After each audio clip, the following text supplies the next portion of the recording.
बिंदु पे चर्चा करूंगा, जिस बिंदु पे लोग दत्तक पुत्र लेते हैं। दत्तक पुत्र कौन होता है, कौन ले सकता है, कौन नहीं ले सकता है, कौन दे सकता है, कौन नहीं दे सकता है, हम आज उस पर विस्तार से चर्चा करेंगे। वीडियो में आप लोग बने रहिएगा। हमारे श्रोता कितनी पढ़ाई करूं, बहुत अच्छे हैं, जो नए हैं जो पुराने हैं, सारे लोग बहुत अच्छे हैं। वीडियो में बने रहिएगा। हिंदू दत्तक ग्रहण एवं भरण पोषण अधिनियम 1956 की धारा 6(7) दत्तक ग्रहण किए जाने की तिथि में पत्नी की सहमति आवश्यक, यानी दत्तक पुत्र ग्रहण करने की तिथि से पत्नी की सहमति अनिवार्य है। जो ले रहा है उसको भी, जो दे रहा है उसको भी, दोनों पत्नियों से सहमति अनिवार्य। किसी छोट बच्चे का किसी माँ से लिया जाए, उसको कितना कष्ट होगा। किसी माँ को दिया जाए, उसकी नहीं इच्छा है कि हम दूसरे का पुत्र नहीं लेंगे, पिता वो पुरुष चाहता है कि नहीं हम इनका पुत्र दत्तक पुत्र बनाएंगे, तो उसमें पत्नी की सहमति अनिवार्य है। वादी ने दावा दाखिल किया कि वह दत्तक पुत्र है, उसने अपने जिस माँ ने पैदा किया था, माता पिता ने उसको 5 वर्ष की आयु में गोद दे दिया था, अपने वह दत्तक पुत्र कह रहा है, गोद दे दिया था। स्वीकृत रूप से दत्तक ग्रहण किए जाने में संबंध में कोई दस्तावेज अभिलेख पर नहीं था, अभिलेखित नहीं था। वो केवल कथा कथित दत्तक पुत्र बन रहा था कि हम कथा कथित, एक जैसे अपने मुंह से वो चिल्लाने लगा कि हम फला के दत्तक पुत्र हैं, हमारी माँ जो है, हमारे पिता जो है 5 साल में इनको गोद दे दिए। सहमति दर्शा रहा कि मेरी माँ बाप मेरे 5 साल की एज में ही दत्तक ग्रहण करा दिए कि हम इनको दे रहे हैं। अपने फैक्ट को क्लियर कर रहा है वो, किस तरह, देखिए चालाकी से किस तरह साबित करना चाहता है। दावा दत्तक ग्रहण करने वाले की मृत्यु के बाद प्रस्तुत किया गया था। दावा इस प्रकार प्रस्तुत किया गया था कि दत्तक ग्रहण करने वाले उत्तर रेलवे में कर्मचारी थे और दत्तक पुत्र को उनके स्थान पर समायोजन होना था। देखिए, वो कथा कथित बन के कहा कि हमको दत्तक पुत्र हमको इस रेलवे वाले जो पोस्ट उनका था, उसी पोस्ट पे ग्रहण करा दिया जाए। मृतक की पत्नी ने दत्तक ग्रहण करने से इनकार कर दिया, क्योंकि वो लीन तो थी नहीं, उसकी कोई सहमति नहीं। पिता लेता है, ले, वो 100 ले, ग्रहण कर ले, उससे कोई दिक्कत नहीं, नो प्रॉब्लम, नो। माता की सहमति अनिवार्य, इनकार कर दिया। और यह भी कथन किया कि दत्तक पुत्र कथन करने वाले अन्य जाति का है, वो अन्य जाति का था। जैसे हम ब्राह्मण हैं तो हम किसी ब्राह्मण के लड़के से ही दत्तक पुत्र लेंगे, ब्राह्मण का ही लड़का हो। इसमें बहुत इशू नहीं है कि ब्राह्मण का होना चाहिए, आप ले सकते हो, हिंदू का होना चाहिए, हिंदू का है आप ले सकते हो।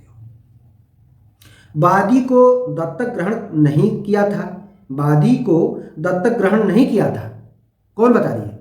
दत्तक ग्रहण करने वाले की पत्नी बता रही है कि मैं दत्तक पुत्र इसको नहीं बनाई, मैंने ग्रहण भी नहीं की है। दावा वादी को अधीनस्थ न्यायालय ने अपास कर दिया, क्योंकि मृतक की पत्नी के द्वारा दत्तक ग्रहण किए जाने के संबंध में कोई सहमति प्रदान नहीं की थी और न ही कोई पंजीकृत दस्तावेज था। इस कारण मौखिक कथन के आधार पर दत्तक ग्रहण को स्वीकार नहीं किया जा सकता।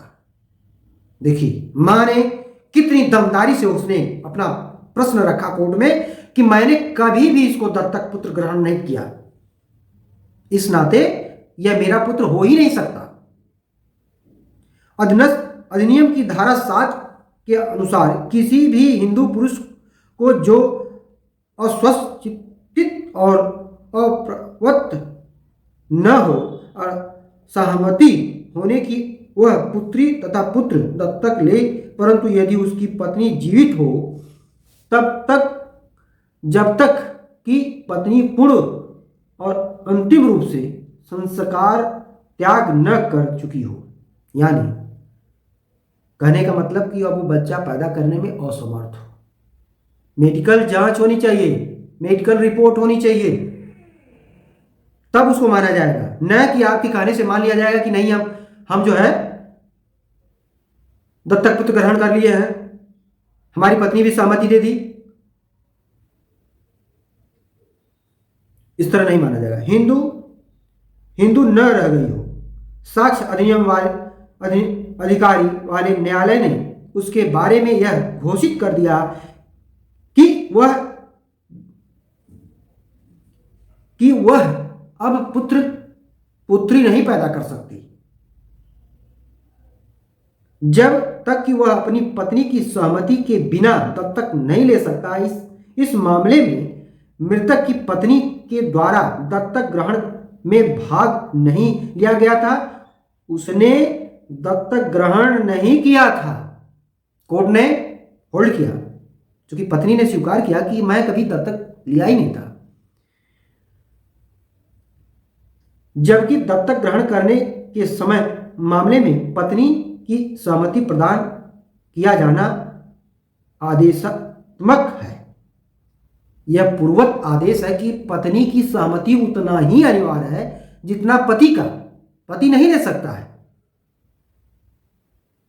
पति कभी भी बिना पत्नी की सहमति का दत्तक पुत्र ग्रहण नहीं कर सकता। इस कारण अधीनस्थ न्यायालय के द्वारा दावा वादी आसपास कर दिया गया, यानी खारिज कर दिया गया। कोर्ट ने इस व्यू को इतना बढ़िया से सेट किया, किसी भी मुकदमे में अगर क्या दत्तक पुत्र से भरण पोषण लिया जा सकता है? जी हाँ, लिया जा सकता है। रजिस्टर्ड हो, 5 साल का हो, जिस समय गोद लिया जाए उस समय 5 साल से कम आयु होनी चाहिए, न कि वो 18 साल 20 साल का हो जाए उसका गोद ले लीजिए आप, वो खुद बच्चा पैदा करने लायक हो जाए उसका गोद लीजिए आप, गोद नहीं माना जाएगा, वो रजिस्टर्ड हो या बगैर रजिस्टर्ड हो। कोर्ट ने व्यू दिया, माननीय उच्चतम न्यायालय इलाहाबाद हैंडिंग दी ब्यूरो बनाम आम जनता व अन्य 2016 131 आरडी 131 इलाहाबाद ने फेंडिंग दिया कि आप गोद ले सकते हैं, लेकिन तो जो गोद देने वाली माँ है, जो गोद देने वाले पिता है, उनकी भी सहमति होनी चाहिए।